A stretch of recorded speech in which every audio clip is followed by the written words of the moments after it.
Thank you for joining today's Tech Talk inside the CISO's office. I'm the producer, Lance Hart. Today, we'll be discussing protecting and preparing for the worst cyber attacks with XDR.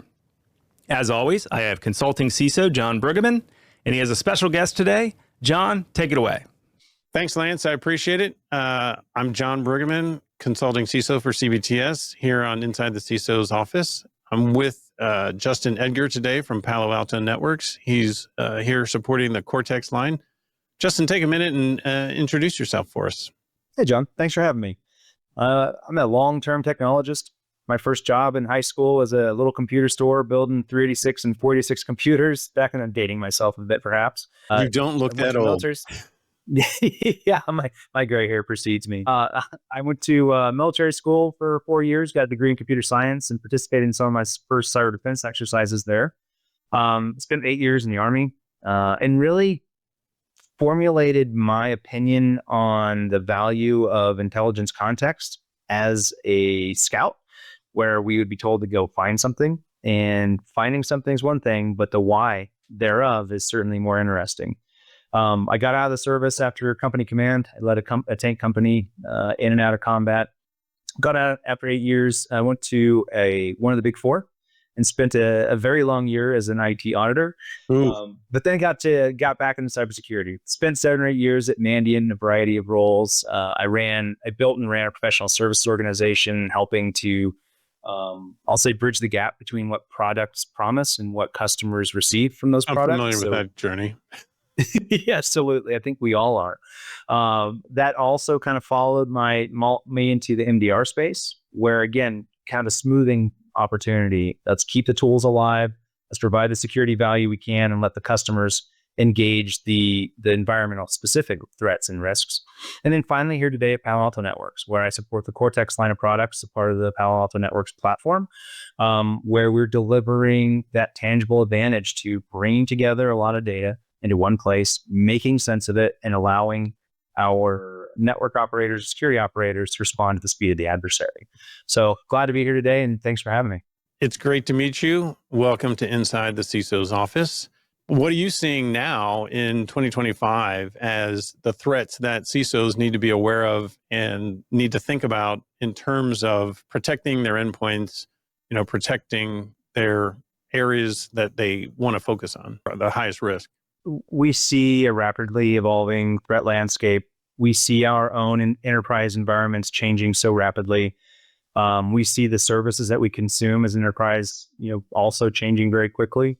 But the age-old adage holds, hygiene first. Our threat actors and our adversaries are opportunistic. They take advantage of weaknesses in our protected posture, and then we augment that protected posture, that hygiene, the table stakes, if you will. The table stakes. Exactly right. And they're hard. Those are difficult things to achieve. That's the daily grind. So we augment those with protective technologies across threat vectors. You mentioned endpoint particularly. So that's EPP, endpoint protection platforms. We do the best we can against a rapidly evolving adversary. We're not dealing with people that don't know what they're doing. They are often backed by nation state or organized crime level resources and assets. What we need to do is protect what we can, employ the best protection across all threat vectors that we possibly can, but then be prepared for breach. And that's what EDR is. So EDR helps us understand what happens when prevention fails. Yes. Correct. Yes, sir. Yep. Endpoint detection and response helps us to tell the story of what happened. And if we can tell that story at machine speed, if we can tell that story as the adversary is moving through our environment, we have the best opportunity to stop them somewhere within the kill chain before they achieve their objective. So to your point, what are we looking for? What should CISOs be? What's the current state of the threat landscape? The old stuff holds up. We still have to do the hygiene. We have to do the hard stuff. We have to acknowledge an ever-shifting and ever-changing landscape, both from a threat and ecosystem perspective, employ protection where we can, and then be prepared to respond when protection fails. And I think that's the general theme of things today. Regardless of all the fancy new technologies, we talk AI and we talk machine learning and all these different new technologies. I think the baselines, I think that the theme remains the same. Protect what you can and be prepared to respond when prevention fails. Yeah, and it's It's important when we say the basic hygiene. That's one of the things that people will ask me when I'm trying to help them improve their cybersecurity. What should I focus on? And I'm like, well, first off, make sure you're patching your stuff.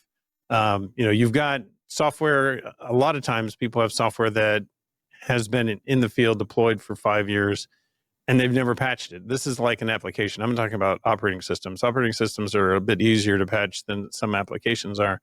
And like you said, if you do the basic cyber hygiene, you have good passwords, you have multi-factor authentication, you have a good vulnerability management program where you're seeing where your critical data is and where the assets are that you want to protect, and you're patching those, you've raised the bar. You've made it harder on the attacker, frequently a criminal who's trying to get paid, you've made it harder on them to be successful in their attack. And so it's good to know that there isn't any, there are, and we're going to probably avoid using AI in this talk. Not that there aren't risks that can be enhanced using generative language models that will craft really, really convincing social engineering emails. But having a good tool, and you're on the Cortex team, because that's one of the things that I wanted to talk to you about. People know Palo Alto Networks because they're a leader in the firewall space, but they don't know that Palo Alto has expanded their offerings. For one, I knew Palo Alto. I think the first Palo Alto I purchased was probably around 2010. So we're talking a good 15 years ago. And it was a great tool. I wasn't in love with the interface. I had Fortinets and I had Palo Altos, and it's a learning curve between the two of them. But Palo has broadened out their offerings. Cortex is just one example. So, what did you do, or how did you guys enter into the security operations space? Yeah, I think it's a pretty elegant transition. Firewalls are a security tool. And we found over time that by leveraging the visibility and prevention assets and session observation and sandboxing that comes along with network protection and prevention, what's the metadata that's generated from those particular assets becomes very, very valuable in other places. So if you look at the Palo Alto journey and you kind of look at where our portfolio is today, we talk about something called platformization. Yeah. And platformization that is a buzzword for sure. It certainly is. It's a buzzword. But I think it's a matter of all things old or new again. Look at security in the 2010s. Yes. It was all platforms. You went to your very large endpoint security vendor or whatever it might be, and they did essentially everything. And then you filled the gaps. And, a little bit of a tangent, but I think 2013 threw a real wrench into this scenario. In 2013, we have the APT1 revelations from Mandiant, which says that prevention will fail and you have to be prepared for response. The first hints of zero trust. Absolutely. And certainly the advent of EDR. Yeah. Where prior forensics for endpoint were all, dead drive and encase and access data, et cetera. Now we got live response, and we apply that, as in streaming data to do detection and analytics, because we acknowledge the fact that at the endpoint where the loose cannon of the keyboard touches the machine and you have the highest risk or the weakest link in the security chain, you have to be ready to tell the story of what happened again at machine speed. And I think it's a critical point. 2013 is also weird because we have Snowden revelations. Yeah. Where the entire shape of the network and our historical reliance on that bastion system, the castle and moat, completely fails, right? Insider threat. That's the problem. Absolutely. Well, everything becomes insider threat at that point. It's kind of crazy. So, we noticed that we have nation state level metadata collection at scale at the carrier level. So what do? We increase our level of encryption on traffic. HTTP sites are really hard to come by nowadays. Yeah. Everything's HTTPS. And that was a direct result of the observation of the risk of data in transit. Right. So with that really changed the face of network security. And now we're reliant on metadata about sessions versus session content. This leads to the advent of NDR, the network detection and response, and essentially that telemetry generation at the perimeter. Last thing that's super interesting about 2013 is that's the first time we see crypto used in ransomware or lockerware. So almost contrary to the APT1 revelations about prevention is going to fail and you need to be able to respond, now we have this impetus for military grade prevention. We have to be able to prevent what appears to us in most cases, in the case of ransomware, to be a 0-day, to be a exploit of some unknown vulnerability at the endpoint, which propagates, self-replicating malware across the environment with destructive impact. So I think for that reason, you asked about Palo Alto's journey from network security or network-centric security into what we are today. I think that was it's pretty prescient in our part. We built an XDR. In fact, the little point of trivia, XDR was coined by Palo Alto. The term XDR, which is now a industry acknowledged term for everything that's EDR plus security relevant metadata that contributes to response within EDR, was a Palo Alto term. Very similar to XIM, which is our extended security automation intelligence management platform, which is a SIM parity or SIM capability, log aggregation for security purposes, if you will. Right. So to your point, I think it was an elegant and prescient transition as we realized that network security was starting to change. We need to have a defense in depth approach. We need to prevent where we could. We need to be able to paint the picture and use metadata to do so. And I think that's a resounding theme across certainly the Cortex or security operations portfolio within Palo Alto Networks. Yeah, and it's interesting. I think for folks that are watching, they might hear the term Cortex and they won't know of that in the same sort of vein as they would know a CrowdStrike, or they might know, obviously, Microsoft's Defender, Plan 2 as opposed to Plan 1. And there's a number of other top tier, call it Gartner Magic Quadrant or Forrester Wave leaders, whichever tool that you want to use to try and do an assessment for CISOs that are trying to evaluate what EDR or XDR tool would be the best one to deploy. There are baselines other than Gartner and Forrester that they can use. I mean, the MITRE folks do more than CVEs, but tell us a little bit more about what your experience has been with the MITRE evaluation of endpoint detection and response. There's a lot of noise in that market, and there's a lot of, I'll call it FUD, fear, uncertainty, and discontent that comes with it. And so how do you cut through that as a decision maker, try and do the best you can for what you have for endpoint protection and detection response? You're exactly right. Everyone's going to tell you the best, and that's just table stakes. But when you start to line up the endpoint market, there's a lot of similarities there. Each endpoint product is going to do protection as best it can, however it can, at a certain level of efficacy. Then it's going to generate metadata and telemetry that allows you to understand what happens should prevention fail. And with the intention of remediating those challenges. If I know how something happened and got in, let me fix that so I don't have to deal with it next time or tomorrow, and then lather, rinse, repeat. So as it pertains to selection and stacking them up, I think that all those are critical points. How effective is the prevention of this particular endpoint tool? Right. And how can I test that? And that's challenging. I mean, if you want to test endpoint tools, the most accurate way to do so would be build a testing environment, replicate threat actor activity with that, and observe yourself how it lines up. The alternative, of course, is to rely on third parties. To your point, we did very well in the MITRE Ingenuity testing. And I think that's something that's important to consider there is how well does a vendor protect and provide triage and investigative data before reconfiguration? Yeah. Which I think is representative of the customer experience. And that's certainly a challenge. Let me say something real quick about that in terms of, I've been on 2 calls this week, which is not unusual, but it's unusual that 2 calls with 2 different customers that have both been hit with ransomware. And I, as a CISO, one of my first questions is, how did they get in? I mean, obviously, there's a whole NIST framework for incident response where you want to, identify, contain, I'm going to get the order wrong because I don't have it completely memorized, but you also want to be able to understand how did the threat actor get in.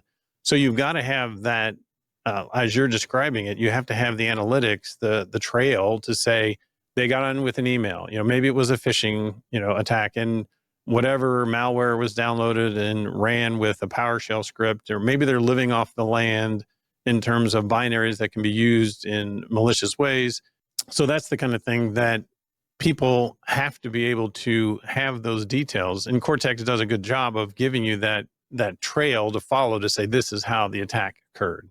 Yeah, I agree. So to your point, Cortex is one portion of the Palo Alto Networks portfolio. It's the security operations component. Next to that is Strata, which is our network security.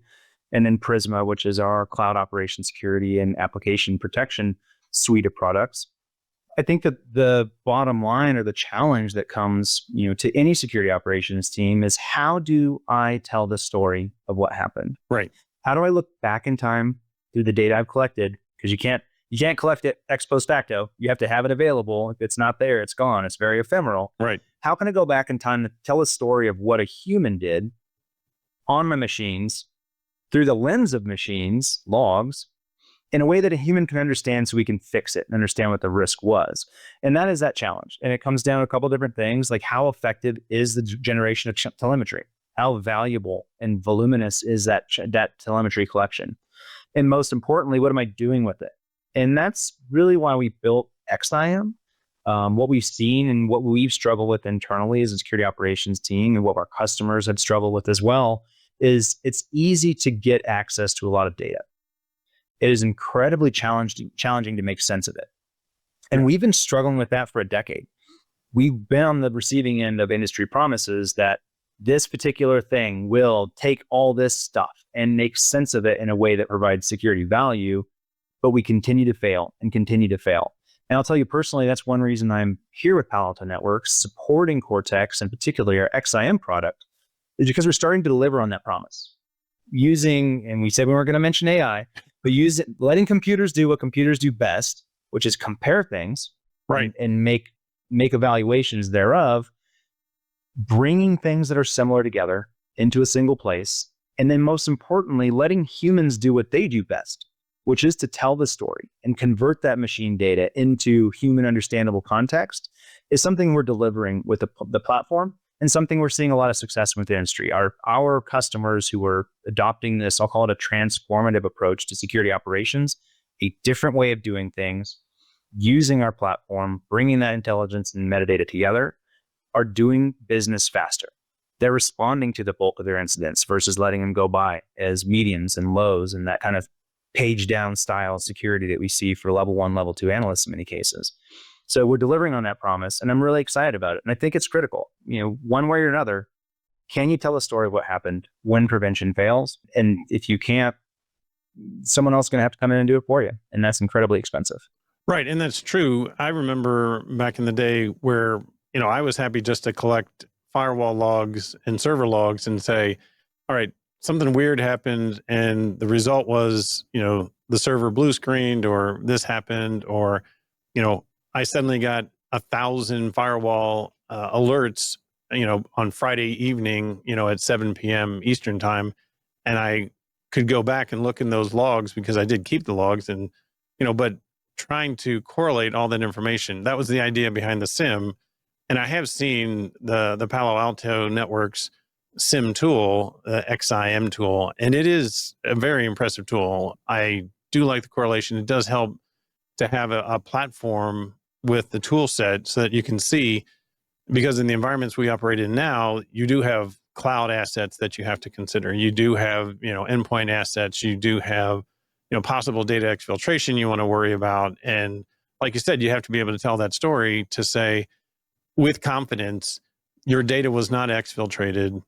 There was an incident, 2 machines were compromised, or whatever the number is, but I can have high confidence that the data was not exfiltrated because the threat actor was blocked at this point or that point. Yes, we had to rebuild machines, but we weren't completely clueless as far as what happened. I have had a few conversations recently with people that are unfortunately unaware, or I don't really want to call them clueless, but they don't know what happened on their network. And that's not a comfortable place to be, because then you can't answer questions. And telling a story is, like you said, a really important part of what has to be done for this. Absolutely. So, when we think about the MITRE folks, they do that CV database. What else, would a CISO want to budget for in 2026, 2025, 2026? I'm a big fan of attack surface management, because I recognize that if I'm a threat actor and I'm operating a continent away, first thing I'm going to do at a target is I'm going to look at their attack surface. I'm going to see what servers they have, What are they exposed? Do they show up in the Shodan environment that I can easily find out what the vulnerabilities are? So what is the offering that Palo Alto Networks has for attack surface management or other defensive types of information intelligence? Yeah, another great question. I'm a former Army scout, and one thing you do when you set up a defense is to put yourself in the position of the adversary. Go into the battlefield and look back at your own defensive positions and understand, what does the terrain look like? Is there dead space? Are there opportunities for me to engage that defensive position that I might not have covered? And how do I go back and do so? And lather, rinse, repeat to make improvements. You mentioned attack surface management. That's a component. We call that Expanse. It is within the Cortex portfolio. It is natively integrated into XIM as an add-on module. But you're exactly right. Let me understand what my environment looks like. It's very Sun Tzu, right? Understand the terrain, understand the enemy, understand myself. And that's challenging. We really end up focusing on ourselves without putting ourselves into the shoes of our adversary. So a combination of any good security framework is going to start with visibility, right? And asset inventory. What do I have? So let's enumerate those. Hardware, software. If you can't answer those two questions, you don't know what you're defending. Absolutely. I mean, you're kind of in the blind then. You're stabbing in the dark. So if you understand what your environment looks like, both from an internal and external perspective, then you can make informed risk mitigation or transference or acceptance strategies based upon your visibility into the environment. And I think that's of critical importance. So to your point about attack surface management, that's one component. We are cataloging the internet on a daily basis, understanding all ports and protocols and services are exposed publicly, and allowing our customers to consume that, both from a hygiene and vulnerability perspective, also, and perhaps most importantly, from a configuration drift perspective. Your environment, especially with cloud, especially with dev and test environments and pushing new applications, that's highly ephemeral. It's changing all the time. So maintaining visibility to what's public facing is what allows us to stay ahead of the adversary. I mean, exposed remote access. Yes, please. It's crazy. Please don't do that. Do not leave remote desktop exposed on the internet. That is a bad idea. But it still happens. Unfortunately. And we never know. Without asset vulnerability, without asset visibility and external viewpoints or perspective on our environment, those things go unchecked. That's a death of 1,000 cuts right there. Yeah. So I think again, it's that visibility and preparing yourself, doing the work to do the hygiene we talked about earlier, getting ahead of the adversary by understanding what you have exposed, doing the lather and repeat of continuous improvement to protect that exposure. Yeah, and you said it pretty quickly, and I'm not saying you're from the East Coast and you talk fast, but it is important that people understand when you and I think about attack surface management and we think about transferring the risk of having those assets exposed, there are cyber insurance companies that definitely use attack surface management for judging whether or not you are a high risk, a medium risk, or a low risk. And I'm working with 2 different companies right now, helping them reduce their attack surface because their insurance carrier, their credit worthiness is judged based on, we also could talk about third-party risk management, which obviously is not the purpose of Expanse, but there are other tools out there. Some of them are even free that you can use to look at your attack surface from the standpoint of an attacker to get that perspective on it. So, I mean, it's great that that's rolled into a tool, a single pane of glass. Because I remember, I've only been out of running my own shop since 2021, but I so wanted to have a single pane of glass where I could see my environment and I would know what's the status of my access points, what's the status of my switches, what's the status of my, firewall, what's the status of my antivirus or EDR tool. So platformization, moving back to a single platform for this really does make sense from the standpoint of working with fewer resources to be able to protect your environment and know where your vulnerabilities lie, basically. Absolutely. I mean, we've seen a substantial explosion in the market, an introduction of entropy, if you will. An introduction of entropy. I like that. Yeah, just this huge heating, right? Like, look how many people said they're going to solve the APT problem or the ransomware problem or, whatever problem it might be. you had this explosion of niche and boutique offerings within the market that I think have introduced a lot of maybe CISO fatigue. I don't know what the term would be, but everyone I talk to talks about tool sprawl, and tool sprawl results. I mean, it's an enormous challenge. Think about the impact on a user and on a security operations team. If I have 15 different security tools, I spend more time maintaining and administering those tools than I do deriving value. And should something happen, should there be some sort of prevention failure, or, to our point earlier, if you have some exposed surface that's now exploited by an adversary, you got to go between a variety of different interfaces and try to make sense of it. We talked about SIEMs. SIEMs have tried to solve this problem back since when ArcSight had their correlation engine, right? I mean, we've known this as a challenge for over a decade. And I think that's where we get really unique within the Palo Alto Cortex line of products, and certainly the Palo Alto product. Let's bring less bailing wire and twine to the solution. Let's spend more time using our security tools and maintaining, administering them, so we derive that value. And that's how we talk about, you don't have to be faster than the bear. If you faster than your buddy on your left and right. Yes. I mean, it sounds silly, but attackers are highly opportunistic. When you think about a composite risk approach to adversary management, you have a high likelihood, moderate level of impact is your most common interaction with an adversary. They send a well-crafted spear phishing that someone clicks on, it goes out to a link, it bypasses network security controls, deploys something on the endpoint that detonates. Now you have everything happening that's real bad. But I think that's the real challenge here is how do we get ahead of it? How do we bring the right data together in one particular place? So you're right. It's a matter of reducing the operational overhead, which has an advantage of reduced total cost of ownership in many cases, and improving what we're delivering to the business. And that raises our return on investment, or ROI. And I think that's really the core tenet for platformization.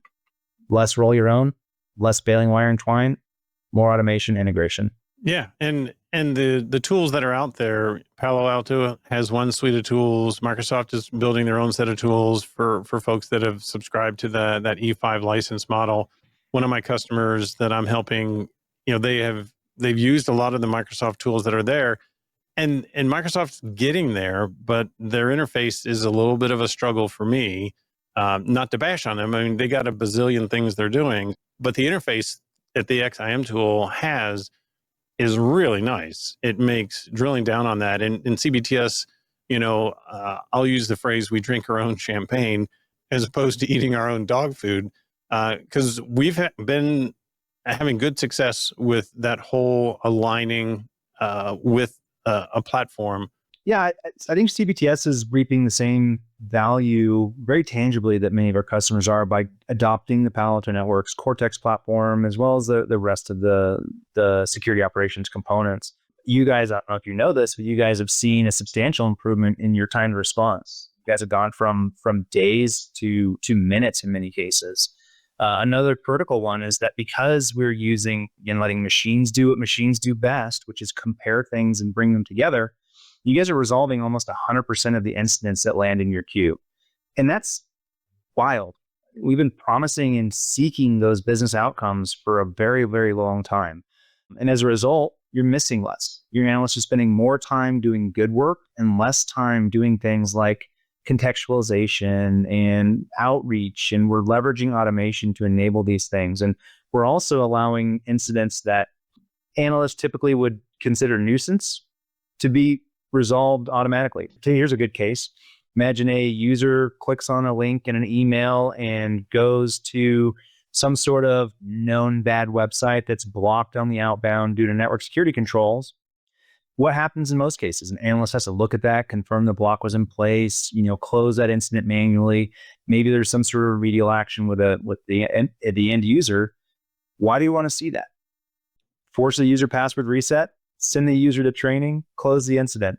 And we do that every day, over and over and over again. So let's let machines take care of what machines can take care of, and then spend more time doing good work, both from a response perspective, triage investigation, but also we have extra time in our day. Let's do some continuous improvement. Let's find opportunities to automate new things. If I've done it once, do I really want to do it again? No. that leads well to analyst satisfaction. Our own SOC, for example, we've had 100% retention over the last 7 or 8 years, minus one engineer that went to sales engineering to sell the platform, which I think is encouraging because the quality of life is so much better. We are spending less time doing the mundane, the soul crushing work that comes from being a level 1 analyst in so many cases, and spending more time doing continuous improvement, process improvement, tabletop exercises, purple team exercises. Not only adds to the value and satisfaction for an analyst, but improves our ability to look to the left, to get ahead of the adversary and make preventative improvements to the environment. So for those reasons, not only the product itself, as well as adopting a platform approach, bringing these things together in a pre-integrated and operable way versus tying them all together manually and maintaining those points of integration, makes a great deal of sense. And I think that you and we and many of our customers are seeing the tangible and measurable advantages of having done so. That's great. Thank you so much, Justin. I appreciate your time here with me. It was great talking with you. Lance, I think that's the show. Sounds good, John. Everybody take care.